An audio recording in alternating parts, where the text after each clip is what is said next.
Je voudrais du soleil vert, des dentelles et des théières, des photos de bord de mer, dans mon jardin d'hiver.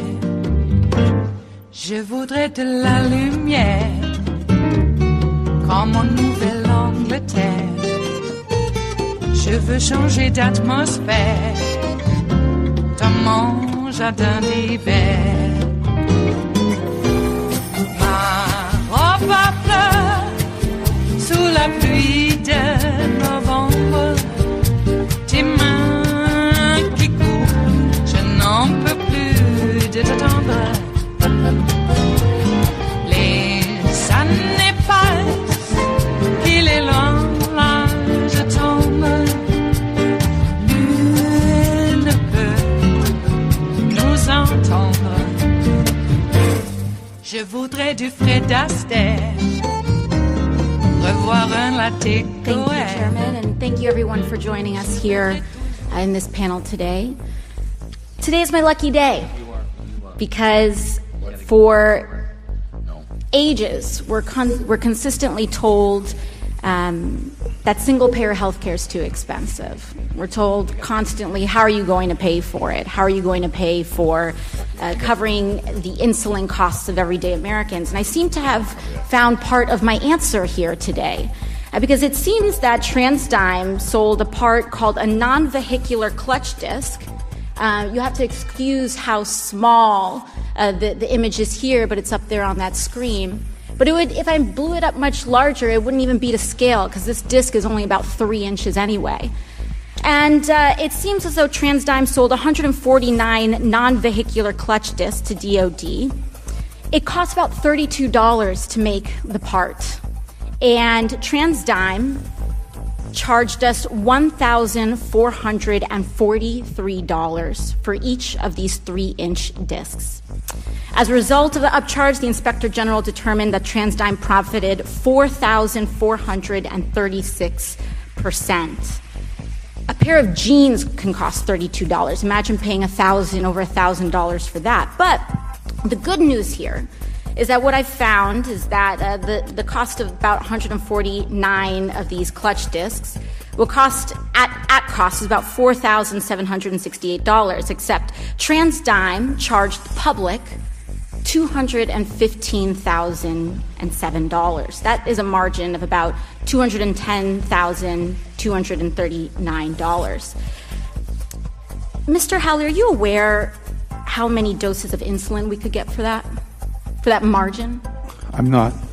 In a single-payer healthcare system, an insulin dose can cost about $137 a vial. I could have gotten over 1,500 people insulin for the cost of the margin of your price gouging for these vehicular discs alone.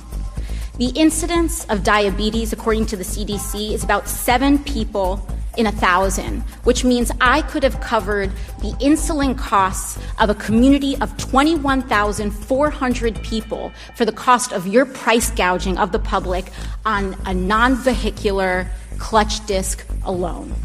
I could have sent 21 kids to college. I could have sent 18 toddlers to free preschool for a year in the most expensive city in America. So my question to you is, why should we give you another dime? It seems to me the government always has the choice of what to buy and what not to buy from us. We believe that we provide the government with well-designed, well-manufactured, high-quality product. We deliver it in a timely fashion, and we support it when there's a problem. How much competition do you have? How many competitors do you have in this market? We have I don't know this individual part, just because we make 200,000 parts, but I would say there's almost no product we make where there aren't other alternatives to buy the part. But it could be one typically- alternative, two alternatives, or 1,000 alternatives. Not 1,000. Not 1,000. Some number of alternatives. So it's not a always perfectly- selected originally in a competitive process when the airplane's designed, where we're selected because of our price, our technology, our delivery, our contract terms, whatever. You know, I find this interesting because this term free market comes up very often, but I don't think people really understand what that means, because so often it's not a free market at all. It's a captive market. It's one where we're forced to choose between 2 to 3 people. Oftentimes in these processes, there is significant argument and there's significant evidence that there's collusion in these markets, that it's not a perfectly competitive market, because a perfectly competitive market requires a large amount of competitors. But I'll move on. Mr. Fahey, what can Congress do to break this cycle? It seems that the Inspector General has been calling attention to the unreasonable prices for TransDigm in particular since 2006. So I think about all those insulin doses from just this one part in this one contract, times 10, 15 years.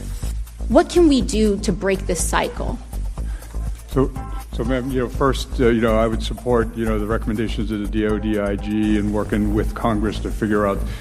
What I would say is I would absolutely like to work with Congress on what are the right things to do, and I'd rather not talk about it in front of TransDigm, because they'll go out and try to figure out ways to overcome those too. Understood.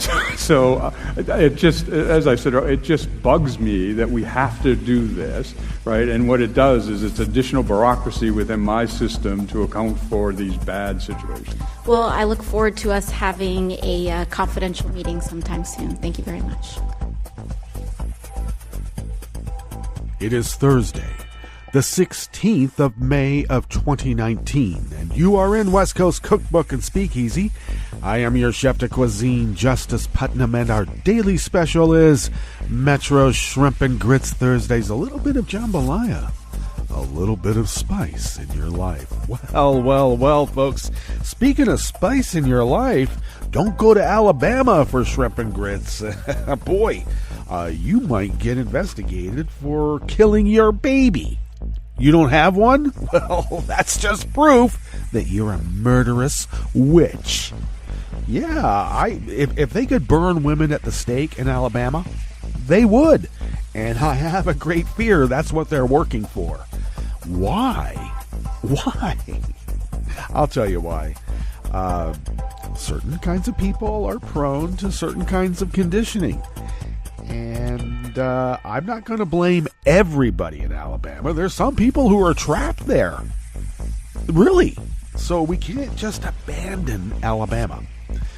But I might argue that ridiculing Alabama might be fair game, but then once again, there are people who are trapped there, and we don't want to include them. For instance, it wasn't the Alabama Senate who passed this draconian anti-abortion bill. It was the Republicans, all right? So when they say the Senate, it seems like the Democrats, reasonable thinking people are lumped up also with the unreasonable people. So maybe we don't want to shun and ridicule Alabama as a whole. But it sure is easy to do. What a bunch of dimwits. I would say there was something in the water, but then there are people who are trapped there that don't think like that at all. And I will say this. Rather than lessen those numbers of resistance, we should be increasing those numbers of resistance. I might also argue that the numbers of resistance are quite high. They only seem low because voice, the lack of an adequate voice. Could that be it? No, I don't think that that's it. I think that there are adequate voices that can speak in an adequate voice. But there is a concerted effort to shut people up, isn't there now?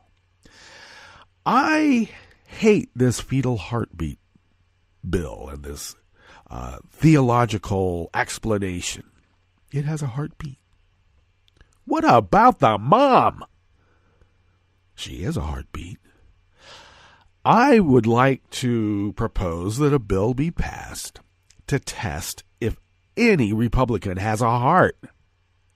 And I don't mean the beating heart in their chest. I'm talking about the capital H, heart. And how will we measure it? Well, there's a few ways. I suppose we could weight them down with stones, throw them in the lake, and if they sink, well, I guess they have a heart. And if they float, they must not have a heart. Either way, you will find out. It is a good test. I mean, it was used in Monty Python. I thought it was a reasonable test. Especially after the Republicans want to turn you into a newt. And our only hope is that we will get better. Yes, that is our only hope. All kidding aside, really, Mom has a heart. Why is the fetal heartbeat a much more important heartbeat than the woman's? Please. Maybe because, and I have a hard time wrapping my brain around this, because I've been so away from this kind of thinking, and I kind of remember at some point in my development as a person, I do sort of remember this refrain that women were not quite human. Is that how it went? Certainly not that they would have the same rights. I mean, it's just crazy stuff. And apparently, this belief that women are incapable of making a rational decision because of their emotions and any other number of excuses to pretty much make sure that the nerds from Opus Dei have a say in society. Bill Barr, I'm looking at you. Yeah, he is an Opus Dei nerd. He's a geek. And not in a good way. All right? When I say nerd, that's not good. And Opus Dei? Look at the guy. No wonder he's an Opus Dei. And no wonder he would make some sort of weird S&M joke to Nancy. Got your handcuffs? I do like Nancy's rejoinder. I got the sergeant at arms, Bill. If there's an arrest to be made, I'll have him do it.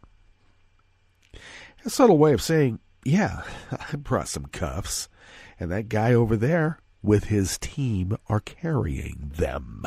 And he chuckled and sauntered off because he's an Opus Dei nerd geek.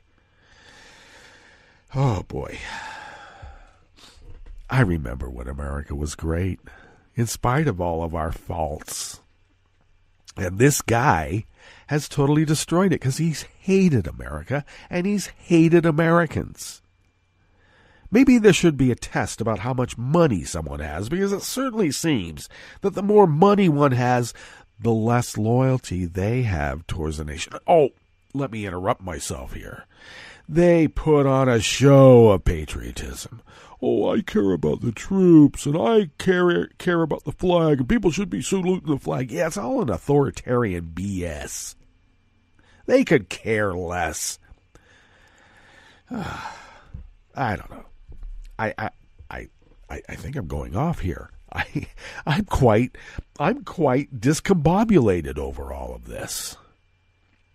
And we need to keep a clear head, because we are being attacked on not just 2 fronts, not just 3 fronts. We are in the circling fire squad, and we're not really the ones shooting ourselves. Except we are, also. How else to explain Bill de Blasio now joining the race? Is there some sort of, I don't know, influence campaign by a hostile foreign government to get a bunch of Democrats to run to sort of dilute whoever might be? I mean, if there weren't so many choices, could it be Biden and Kamala against each other, for instance? I mean, just as an example. And the choices would be stark and clear. I mean, it's night and day, literally. But if we have too many choices, we might pick the wrong one ultimately. Is that a plan by someone somewhere? I don't know. And I'll leave you with this before we get into the rest of the menu. A 25-year-old Russian journalist somehow conveniently fell out of her high-rise apartment window. Reports coming in do not specify whether she was moving a piano into her condo apartment at such a high rise. But that's happened before, a couple of times. All right, what's on the rest of the menu here in the Bistro Cafe of West Coast Cookbook and Speakeasy? Well, of course, that was Alexandria Ocasio-Cortez at the top, running a panel there in Congress, taking some Defense Department folk from the Pentagon, buyers and purchasers, and, I think industry and even industry, military industrial complex types, taking them to task like, hey, we have to specify in the most minute detail how we are going to pay for Medicare for all and the new Green Deal or the Green New Deal. But those same people have no problem with Pentagon price gouging. Vials of insulin on multiples of what? Tens of thousands for the cost of one clutch flywheel? Eee. Well, as the industrial complex representative said, look, I mean, you got nowhere to go. What kind of competition is there? I don't know. Less than thousands, but I don't know, maybe a couple, maybe. And we make the best flywheel that you're able to buy. Yeah, the best flywheel that we are able to buy. All right, meaning that there's not much in the way of choice. It is captive capitalism, the free market. Yeah, the captive free market. And good on Cortez for once again exposing that. On the rest of the menu here, Clarence Thomas proved that originalism is a scam. And this is another trademarked I told you so.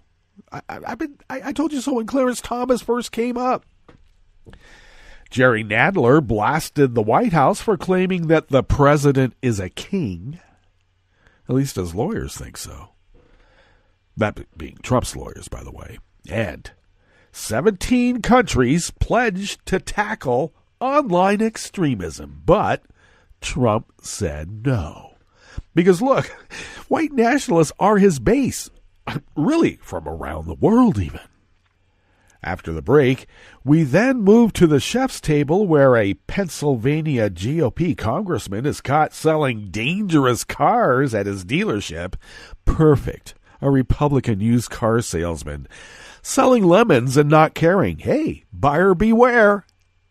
And a Michigan state representative is indicted for trying to sell his vote. Well, I thought speech was money and money was speech. Everything's for sale. All that and more on West Coast Cookbook and Speakeasy. Bon appetit.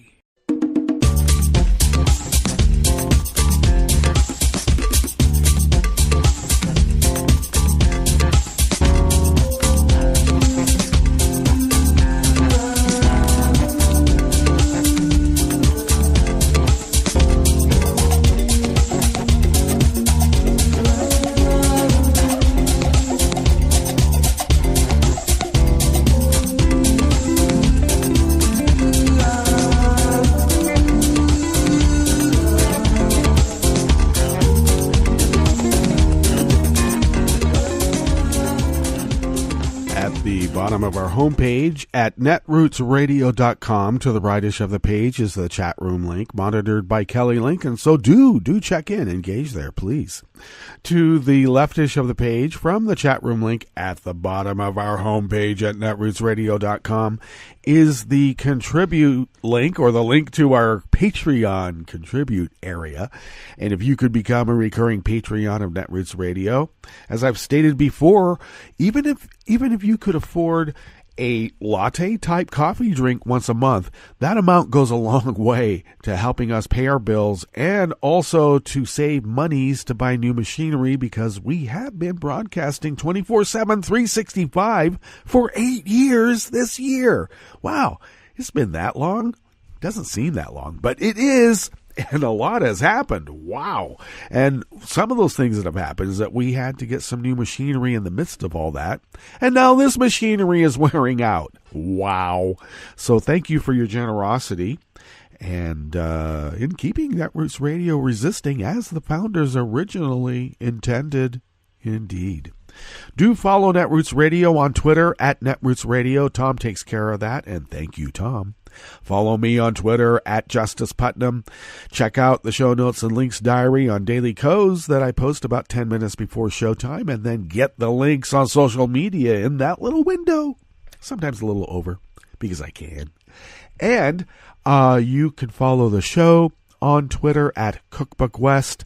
Pick up podcasts by way of Spreaker, Stitcher, TuneIn, iHeart, YouTube, iTunes, and really, wherever podcasts can be found. You'll find them because they're all there. Every single one of them.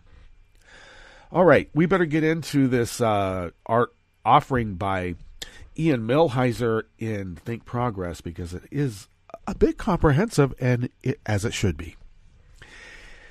Well, the greatest restraint on judges is that they are bound by a written text, or at least that they are supposed to be. And I should just cut to the chase here. Whatever is expedient to a Republican, that is what they'll do. If they can tickle the lizard brain of a bunch of know-nothings about law and order and original intent and all that BS, they will. But if it's not expedient for them to argue that, they will drop it like the proverbial hot potato. And sometimes the hot potato. Members of Congress gain their legitimacy from the will of the people, so they have broad-ranging authority to enact laws that, in their opinion, will serve those people. Judges, by contrast, have no democratic legitimacy and far less discretion. Their sole task, at least in theory, is to apply written law to individual cases, which is why Justice Clarence Thomas's opinion for the Supreme Court in Franchise Tax Board versus Hyatt is troubling. Hyatt does not simply overrule a long-standing precedent. It does so while admitting that nothing in the text of the Constitution supports such an outcome. Loyalty to constitutional text and loyalty to written precedents are the twin pillars that stabilize our system of law. Well, the Supreme Court just abandoned both of them. And just in time for a hostile foreign power to take over, too. Get used to it, folks. You thought the twin pillars that stabilized our system of law is needed now? No, they're an impediment. This congressional oversight is an impediment to doing what someone wants to do when they want to do it, and how. The rule Thomas announces in Hyatt by his own admission is, quote, not spelled out in the Constitution, end quote. It's also not spelled out in any Supreme Court precedent. Much to the contrary, Hyatt explicitly overrules a 40-year-old decision. And the decision was 5-4 along familiar partisan lines. I remember back in the day when there were Republican Chief Justices, and they always tried to get a unanimous decision. If there is ever a Democratic Supreme Court justice, a 5-4 decision will never be allowed to stand. Ever.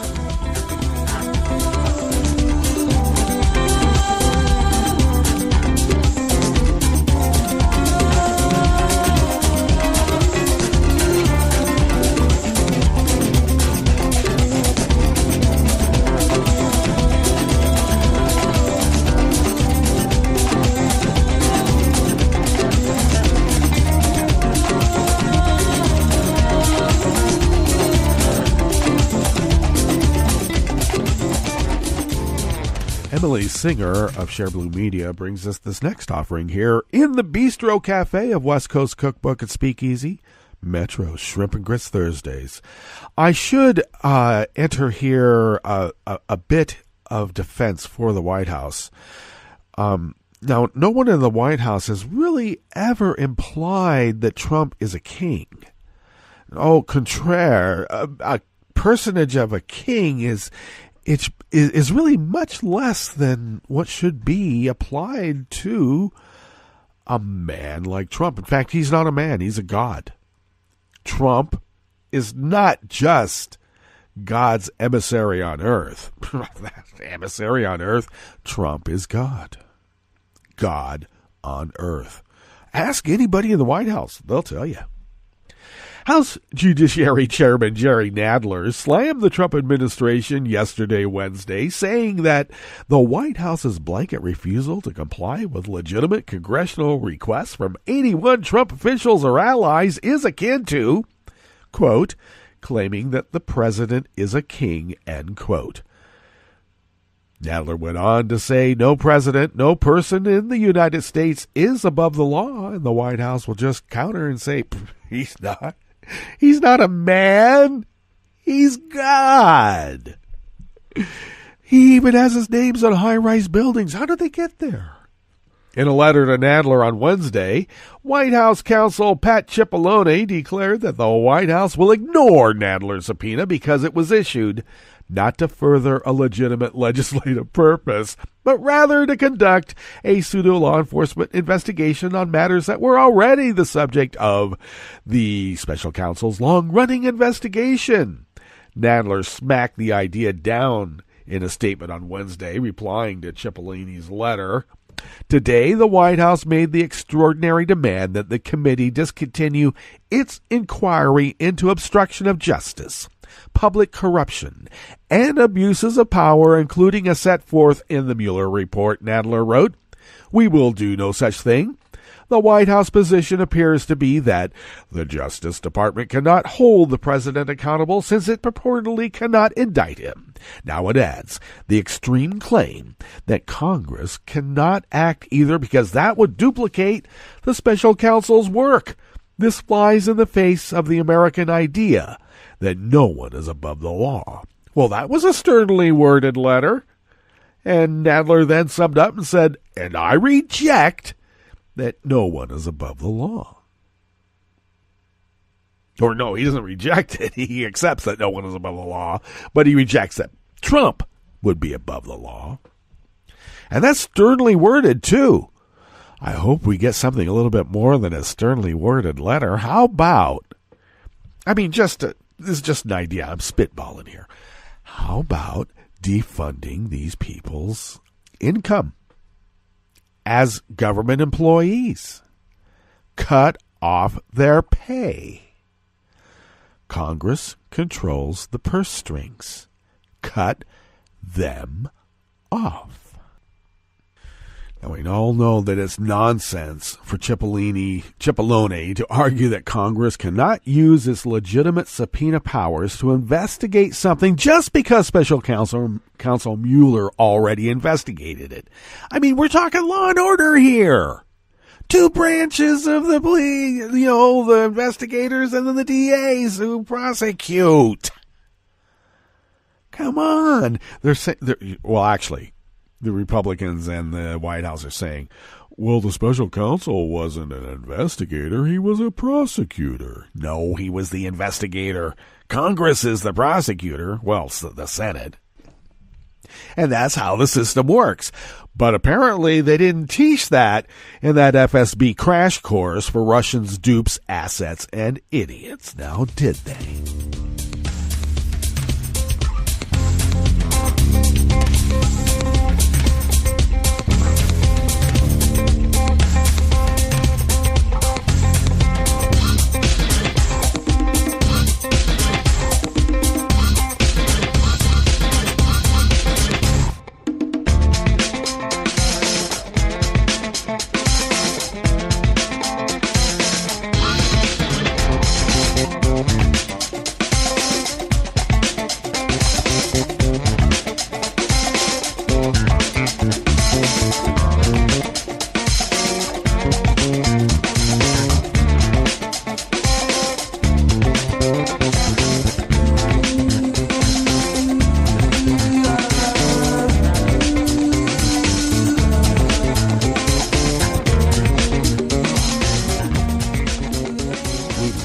Think Progress brings us this final offering here in the Bistro Cafe of West Coast Cookbook and Speakeasy. The governments of New Zealand and France announced on Wednesday a voluntary plan to tackle online extremism.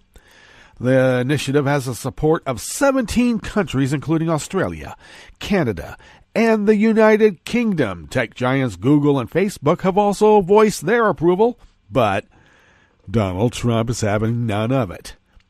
The Christchurch Call is an agreement which urges governments and technology companies to do more to combat online extremism and to lessen its impact when an attack occurs.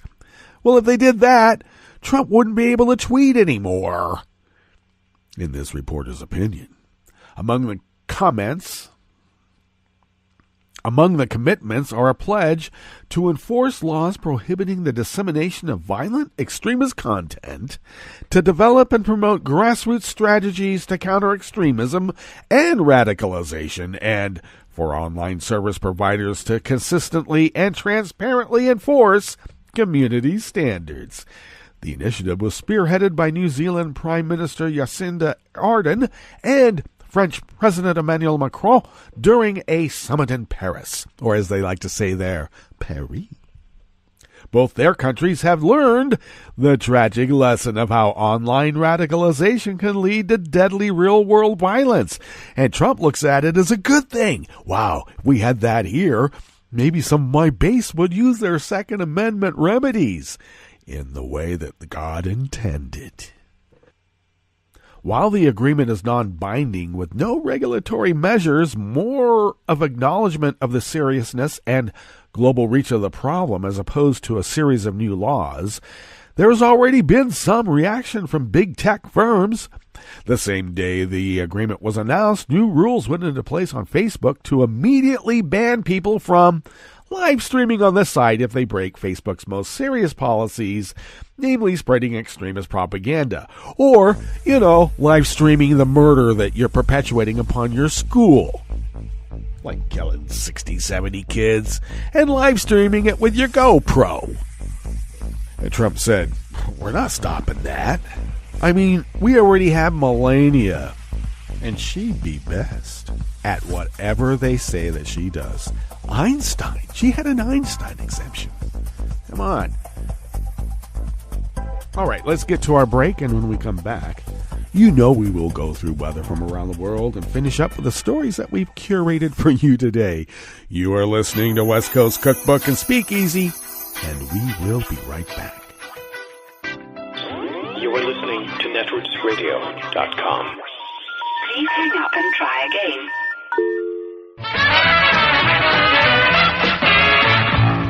From a point at sea to the circles of your mind, a new force is at work for planetary transformation. New radio for a new Earth.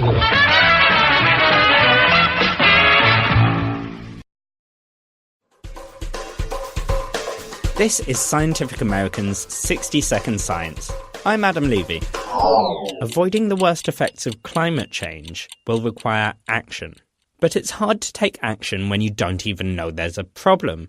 Around the world, only half of adults understand that humans are causing climate change through activities that produce greenhouse gases. But the picture is different for kids.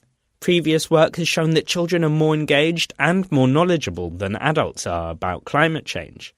The question is, can this be harnessed to make a difference? We had come across this idea that kids are capable of influencing their parents. And when we say influence, we really mean just teaching them. Daniela Lawson, a social scientist at NC State University. That's what we set out to really investigate. Can we design things in such a way that kids are able to teach their parents about climate change? And because of the fact that it's someone's child speaking to them instead of just an adult on the street or a different climate communicator, are parents willing and able to listen to their children? To test the idea, Lawson set up a wildlife-based climate course for kids. This approach was based on previous courses, but the team added a twist, involving the parents. First, parents were invited to come along to an event that formed a part of the course. And that's not all. So we also had students interview their parents. And this interview never mentioned climate change specifically, but it had questions like, How have you seen the weather change over the last 5 to 10 years? Do you believe the sea level is rising? How do you think that could impact our communities? The study showed that the course did indeed increase concern about climate change, not just among the kids, but their parents too. And there were some surprising findings in the results. This process of children teaching their parents, it really was most effective among those parents who were previously the least concerned about climate change. So that was conservatives and fathers. And then what was also really exciting was that the treatment was particularly effective if the child that was doing the teaching was a daughter. The study is in the journal Nature Climate Change. These findings come at a time when more kids are becoming climate activists. And Lawson says that her study shows just how persuasive young people's voices can be. Kids are really powerful. They are having an impact. They are taking over the news. They're not letting us not talk about the issue. It makes me really excited to see how much of an impact kids can have.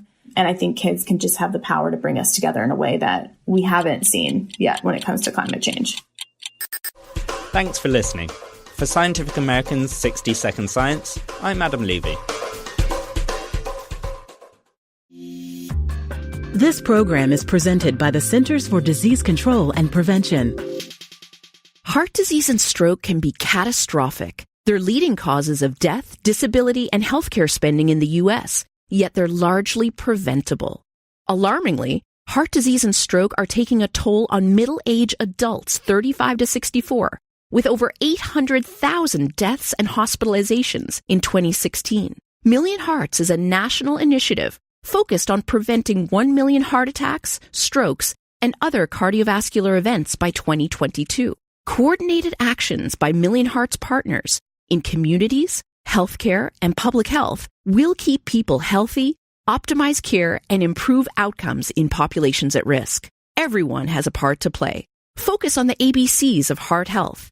A. Aspirin use when appropriate. B. Blood pressure control. C. Cholesterol management. And S. Smoking cessation.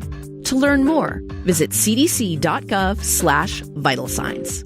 For the most accurate health information, visit cdc.gov or call 1-800-CDC-INFO. For listeners who may be squeamish about violence, you should turn off this Civil Liberties Minute now. Really, right now. Because today we are focusing on systemic, horrifying violations of international law inflicted by the Syrian dictator, its president, Bashar al-Assad. Assad's imprisonment and torture system has thrown hundreds of thousands, maybe 1 million people suspected of insufficient political loyalty into prisons to be tortured and denigrated and killed. Some examples. A protester, a teenager, was detained by the Syrian security forces, then thrown into prison where he was doused with fuel and set on fire.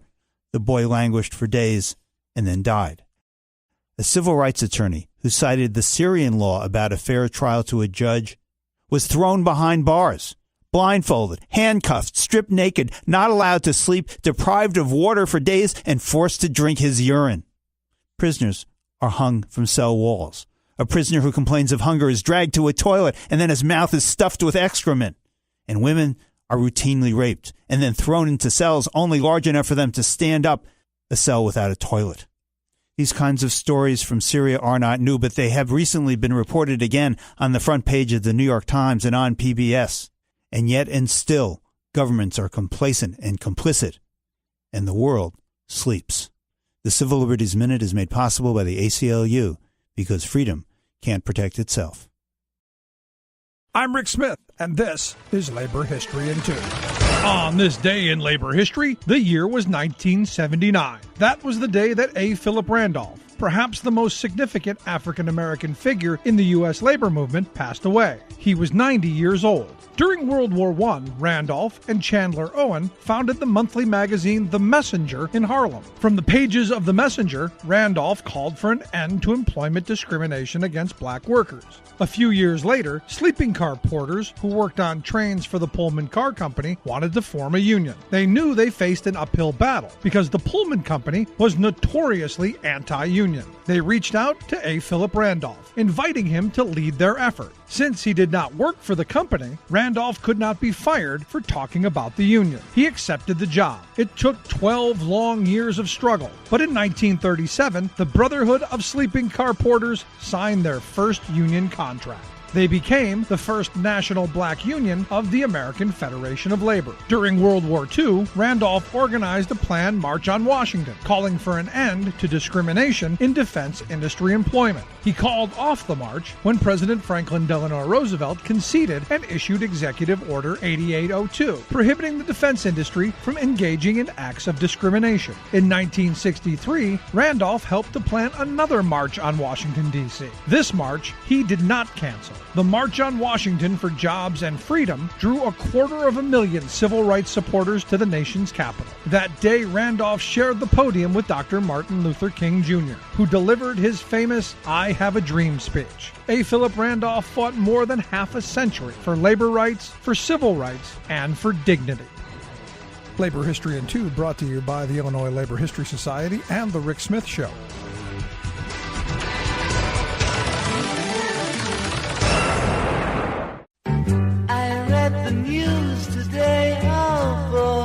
It's time for Nicole Sandler's What's News from NicoleSandler.com and the Progressive Voices Network. Republican Governor Kay Ivey of Alabama on Wednesday signed the bill. The bill which outlaws almost all abortions in the state, including in cases of incest and rape.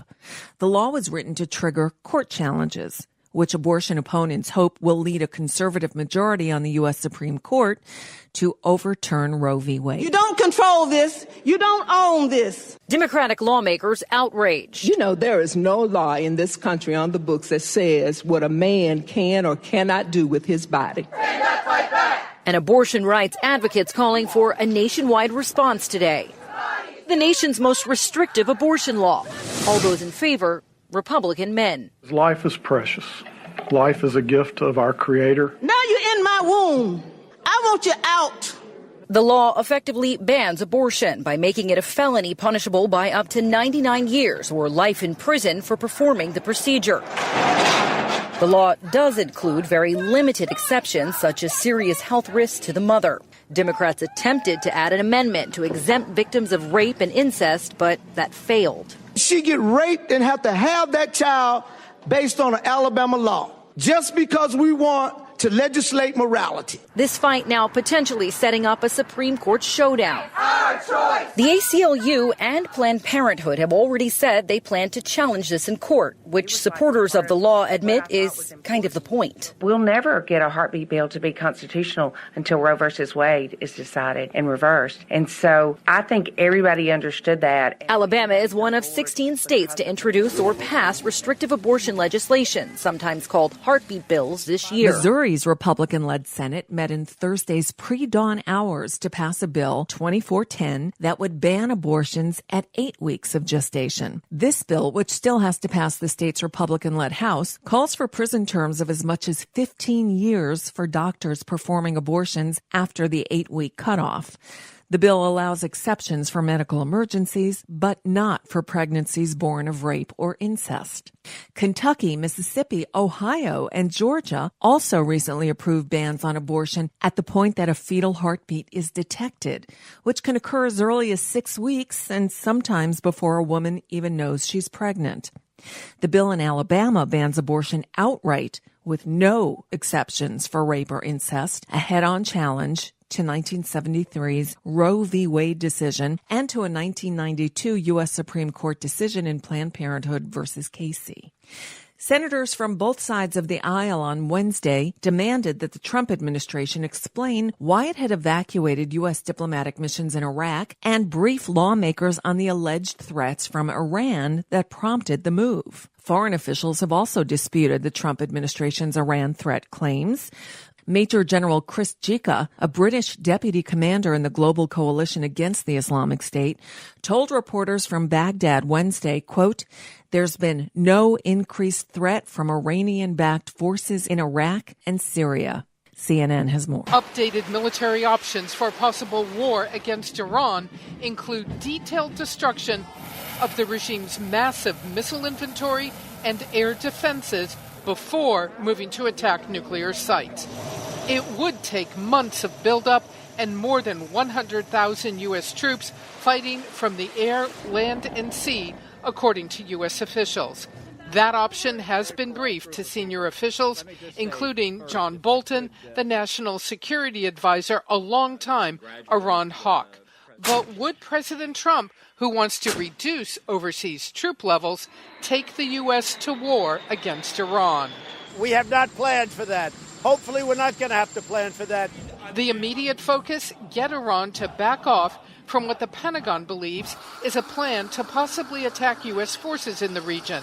But so far, the U.S. offering little to no public evidence. Congressional members now having to wait until next week for a briefing from Secretary of State Mike Pompeo on the alleged threat. A new immigration plan gets rolled out Thursday by the White House. It would move the nation toward a merit-based immigration system that would give preference to highly skilled and educated individuals. Immigration based on family ties would be reduced. But the proposal conspicuously avoids a plan for what to do about the Deferred Action for Childhood Arrivals, or DACA, the Obama-era plan that shields undocumented immigrants brought to the United States as children from deportation. It also does nothing to address the 11 million people already in the country illegally. Meantime, the U.S. military is planning to build 6 tent cities near the border to house up to 7,500 migrants.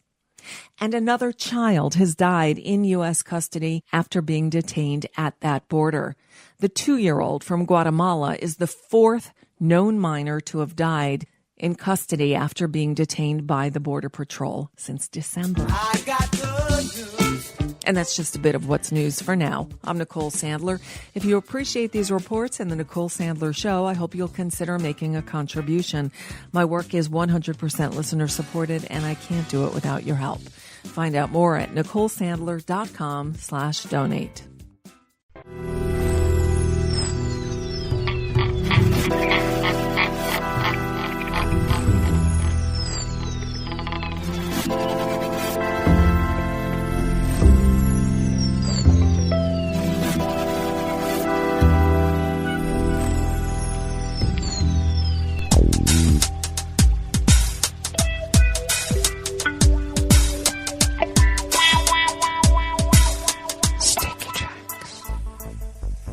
Thank you for accompanying us here to the chef's table at West Coast Cookbook and Speakeasy.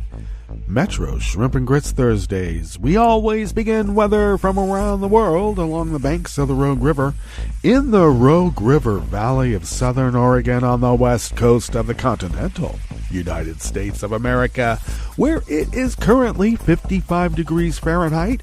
We are slated for a high temp of about 65 to 67 degrees today. Intermittent rain this morning, turning to, well, pretty much rain by the afternoon. And winds are currently out of the northeast, a negligible 1 to 2 miles per hour. Picking up in just another couple of hours, but will have shifted out of the south-southeast at 5 to 10 miles per hour. Bringing with it, well, just about a touch less than a quarter inch of rain. We're cycling that monsoon, or what did they call it? A river of rain, or whatever they called it. There's a lot of water falling from the sky in the Bay Area, and some of that is cycling its way up here, which is good. And then tonight, the winds will then shift out of the west, bringing showers and a bit more than 1/10 of an inch of rain. And then we're supposed to have a little respite from the rain tomorrow, where it is expected to be partly sunny or partly cloudy, depending on your point of view of the world. And with a high, not as warm. We're expecting a high tomorrow of about 63 degrees and overnight lows in the low 50s. So, okay, I guess we can handle that. As long as it's minerals falling from the sky, I like it. Grass pollen is rated at moderate. The air quality index is at 10 parts per million in the good range, and that daytime UV index has ticked up 1 notch to 6, which then puts it into the high range. So take care. Even though we may be having a cloud cover, if you're around here, cover that nose with zinc oxide, a hat, whatever it takes. Barometric pressure is currently holding steady at 29.32 inches. Visibility is at 7 miles. And relative humidity is 93%. And it should be. Weather from around the world is brought to you by people's personal weather stations that they purchased. These people planted these purchased personal weather stations somewhere on their property, and these people positively live around the world. Okay, that's my P-tape. London is 67 degrees and sunny. Paris, or as they like to call it, Paris, is 66 and sunny. Rome is 67 degrees and sunny. Kiev is 78 degrees and fair. Kabul is 66 degrees with a light rain and thunder. Hong Kong is 82 degrees and mostly cloudy.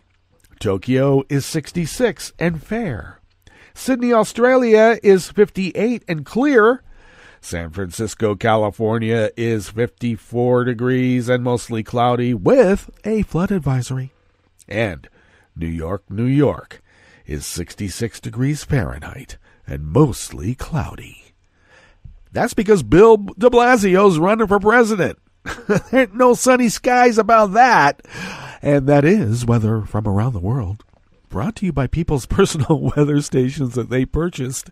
These people planted these purchased personal weather stations somewhere on their property. And these people positively live around the world.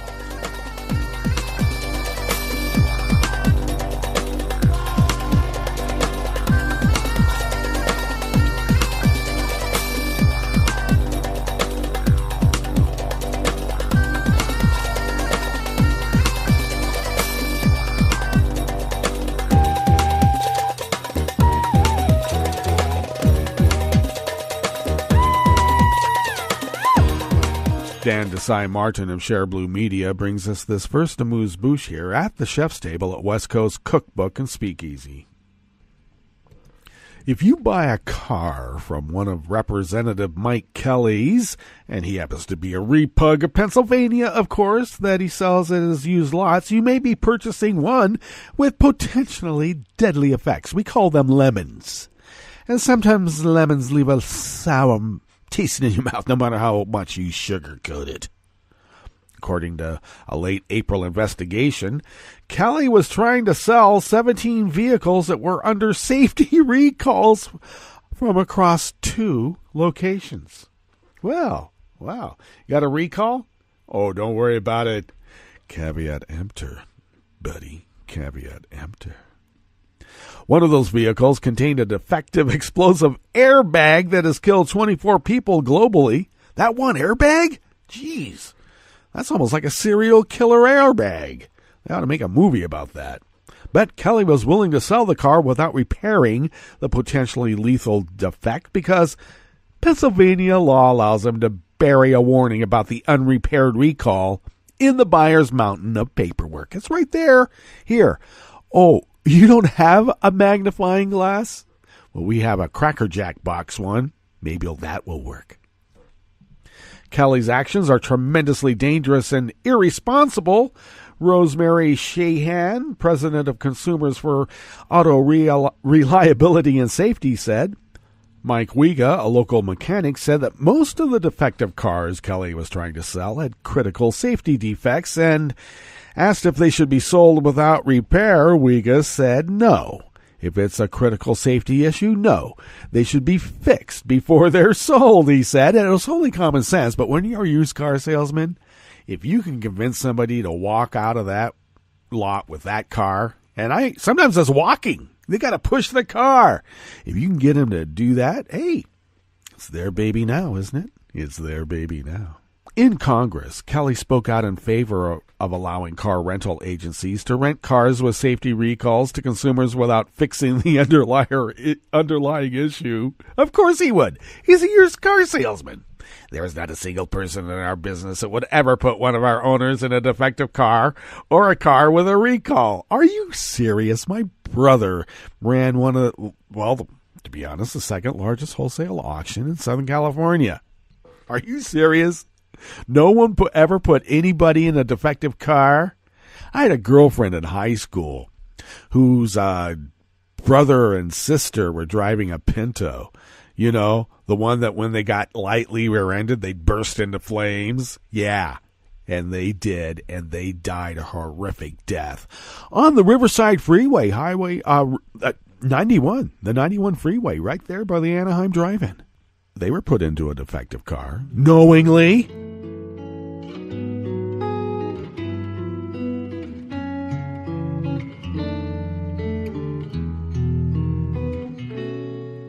Je te donne ce mon amour pour la vie entière.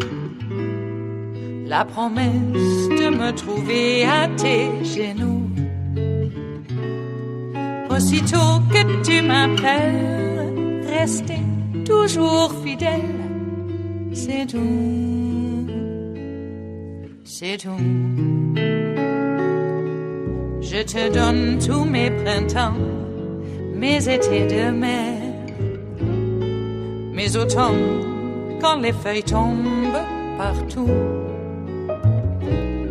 Si ce n'est pas une bonne affaire, je te donne tous mes hivers, c'est tout. Well, Dan Desai Martin also brings us this final offering here in the Bistro Cafe of West Coast Cookbook and Speakeasy, Metro Shrimp and Grist Thursdays, and of course, he's added Share Blue Media.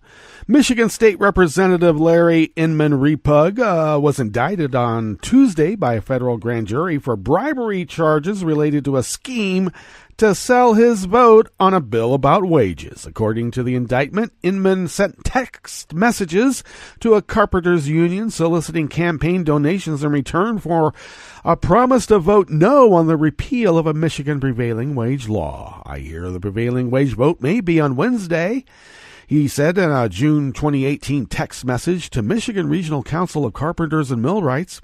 He added that while carpenters have been good to me, where are the rest of the trades on checks? In subsequent texts, Inman tossed aside any attempt at subtlety, saying it's not worth losing assignments and staff for $5,000, and you people need to get maxed out on how you pay me. Wow. The prevailing wage law required most public works projects in Michigan to pay union wages. When confronted by the FBI, Inman lied.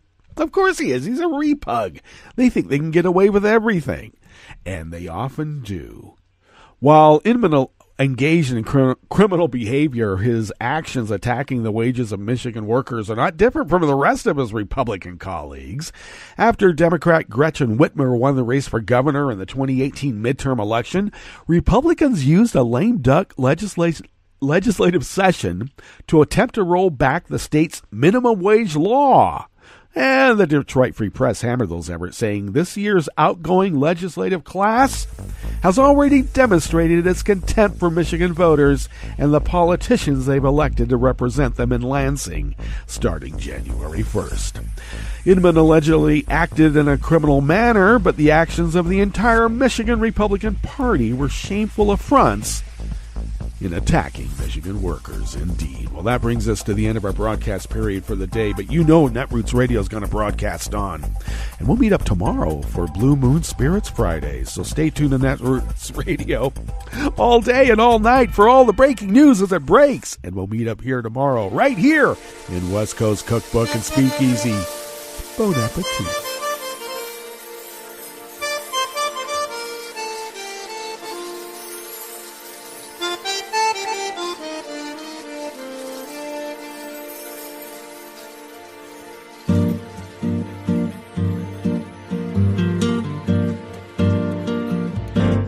Je voudrais du soleil vert, des dentelles et des théères, des photos de bord de mer, dans mon jardin d'hiver.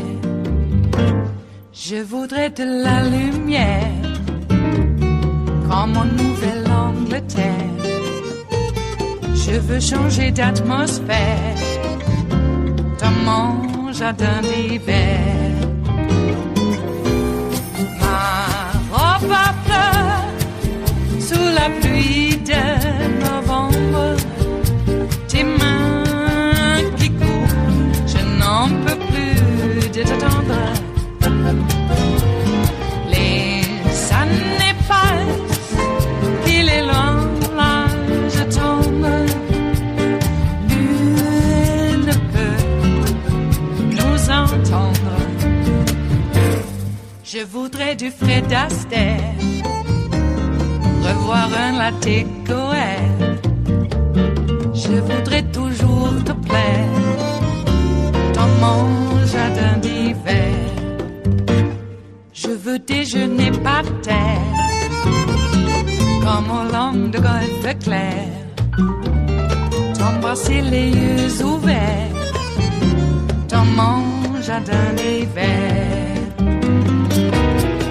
Ma robe à fleurs sous la pluie de novembre. Tes mains qui courent, je n'en peux plus de t'attendre.